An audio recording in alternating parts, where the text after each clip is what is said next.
पुरानी पेंशन योजना लागू करने की मांग को लेकर महाराष्ट्र राज्य पुरानी पेंशन एसोसिएशन भंडारा जिले की ओर से सैकड़ों की संख्या में तुमसर में मशाल जुलूस निकाला गया और इसके जरिए मांग की गई कि पेंशन उसी तरह शुरू की जाए जैसे 2005 से पहले मिलती थी। उस वक्त इस मार्च में पुरानी पेंशन संगठन के कार्यकारिणी पदाधिकारी और कर्मचारी शामिल हुए।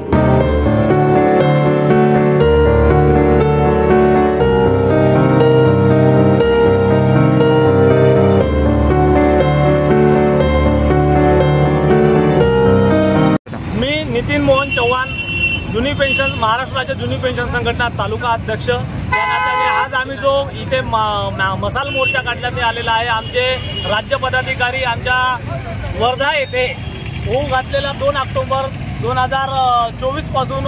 अन्नत्याग उपोषणावर बसलेले आहेत। कारण 2005 नंतर लागलेले जे काही सर्व कर्मचारी आहेत यांना शासन वेळोवेळी कुठल्याही प्रकारचा 1982-84चा जो धोरण आहे शासनाचा तो न अवलंबून कायदा करून आम्हाला जीपीएफ, डीसीपीएस किंवा एनपीएस लावण्याचा आम्हावर थोपवण्याचं काम सरकार करून राहिलेलं आहे आणि अशा या सरकारचा निषेध म्हणून आम्ही आज तुमसरमध्ये मशाल रॅली काढून आमच्या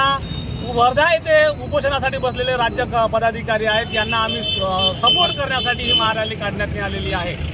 आमच्या मागण्या जर शासनाने पूर्ण केला नाही तर येणाऱ्या विधानसभेमध्ये आम्ही कर्मचाऱ्यांचं वोट फॉर ओपीएस म्हणजे जो आम्हाला शासना जो सरकार किंवा जो पक्ष आम्हाला पेन्शन लागू करेल त्या सरकारच्या सोबत आम्ही ठामपणे उभे राहू आणि